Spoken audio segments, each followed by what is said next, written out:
guys, and welcome back. As promised, in this video we take you along as we look for the perfect boat. Buying a boat can be quite an odyssey, even more so if you're doing it for the first time. We looked at so many boats, saw some really great ones, but also a lot of crap. We went to the biggest boat show in Germany to look at new boats, and to Spain, Denmark and the Netherlands to look at old boats.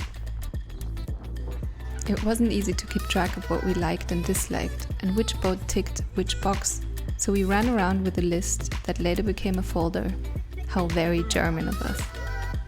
I also made sure to film a walkthrough of the boats that we liked. Unfortunately, I can't show you any footage of the boat that we saw in Mallorca, where the owner's son had thrown a huge party at the night before.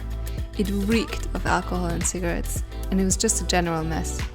I also filmed this and myself recapping my impressions, and let's just say it's pretty funny for me to look back at what I thought was important, like dimmable cabin lights, which basically are the most important parts of a boat, right Jan? Oh, and let's not forget the random opening and closing of every locker and drawer while walking around the boat.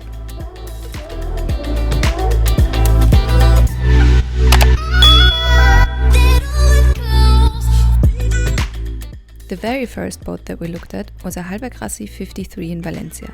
She was incredibly well taken care of and in fantastic shape. Realizing though that the price wasn't as flexible as we thought it was and that we probably would want to downsize it a bit for our first boat, we pretty quickly decided that this wasn't going to be right for us. So after visiting the boat show in Düsseldorf and looking at new modern monohulls such as Beneteau and Hanse, we decided within our budget to look for older but more prestigious makes such as Hallberg Rassy, Najad, Amel or Contest. There are definitely arguments for both kind of boats, but we decided that the second category is what we wanted, and here's why. While newer boats usually have bigger cockpits and sail better due to new hull forms and lighter constructions, older boats from the mentioned yards have the advantage that they are well overspec'd and built like tanks. Think Mercedes from the 90s. That makes them heavier of course, but on the ocean that rather becomes an advantage, as the motion becomes much more predictable and comfortable. Another huge factor for us was safety. So having a center cockpit, which we rarely have to leave, makes us feel more protected, especially when it's just the two of us on board. To be honest, even though Adhara is quite heavy at 18.5 tons, adds 750 liters water and 600 liters of fuel to that, we are not that much slower than newer monohulls of the same length, especially in the stronger trade winds of the Caribbean.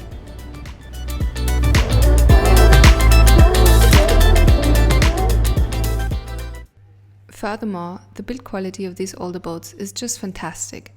We were lucky enough to see the yard at Contest, where everything is still handmade. The woodwork we have on Adhara is a piece of art, and it would be crazy expensive to reproduce today. These boats were very expensive when new, so all the gear is top-notch. Even though most of it has been replaced over the years, owners usually go for the same quality again. And then there's style. You just can't compare the flair and feeling of the older boats to the more economically built boats from today. I think at this point, it's also quite clear that from the first contest we saw in Düsseldorf to the other models we looked at in Medemblik, we fell in love with the Cockpit Saloon, meaning the windows and the layout of these yachts. We were looking at the 44 CS and even made an offer, but the price wasn't right for the amount of work we still had to put in to make her ready for our adventures.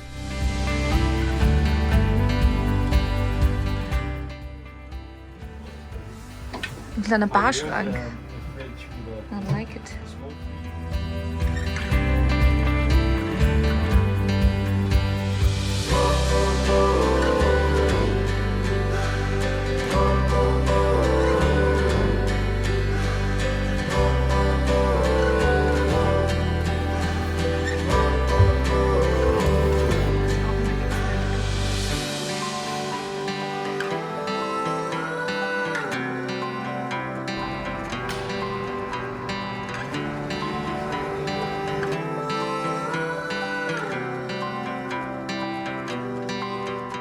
We also looked at the 48 CS model, and this one really ticked most boxes for us.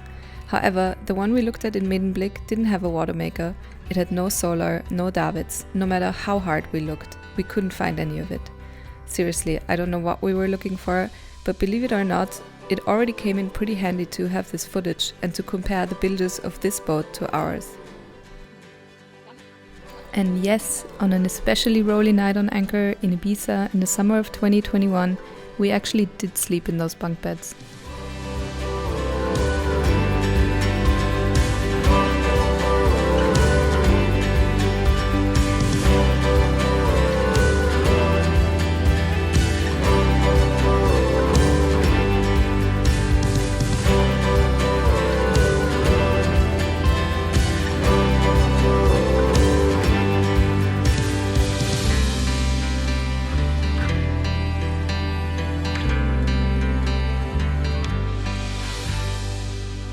So, how much exactly did we pay for our boat?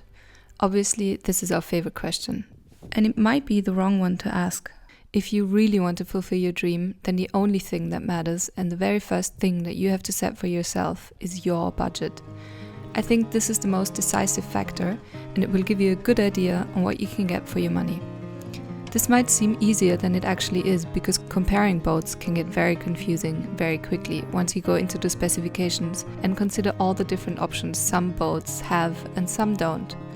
This might be a good place to state that I'm solely talking about boats that you can live on for a large portion of the year, take across oceans and live on comfortably off-grid for weeks or even months at a time.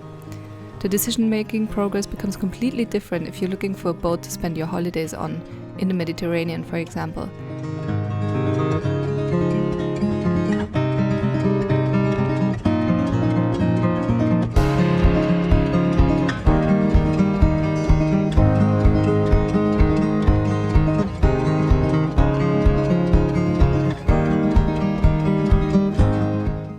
And by the way, if you're new here, make sure to subscribe to our channel. We started this adventure 2 years ago and never uploaded any videos until now. We have a lot of catching up to do.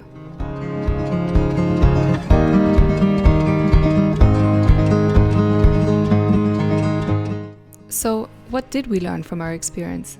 Well, first of all, if we were to buy a boat again for the same journey under the same circumstances, but what we know today, we would definitely buy Adhara again. We would probably focus on a few different items today, but in a way I guess we also got a bit lucky when we went with our intuition and gut feeling. I know, this is great advice. And to be completely honest, we still do talk about the benefits of a catamaran, especially after a rolly night on anchor. But the price for a quality fast catamaran is more than we can afford right now.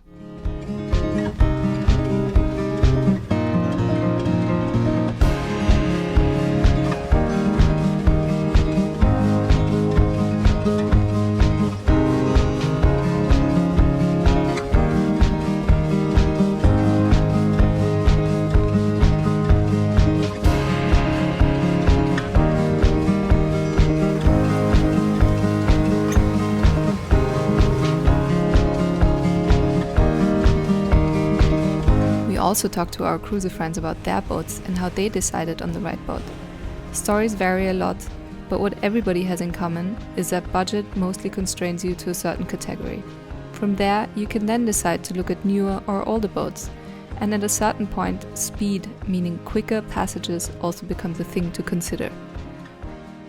And let's be honest here, I don't think I know anyone who's not dreaming about the next boat that's just a little bigger, more comfortable, and faster. But for us right now, Adhara is as close to a perfect boat as you can get. Thank you for watching this video, and join us next week as we take delivery of Adhara in the UK and dive right into the endless list of boat work. We spent the summer exploring Cornwall, where we made some early mistakes as we get Adhara ready for her first big crossing down to the Canary Islands.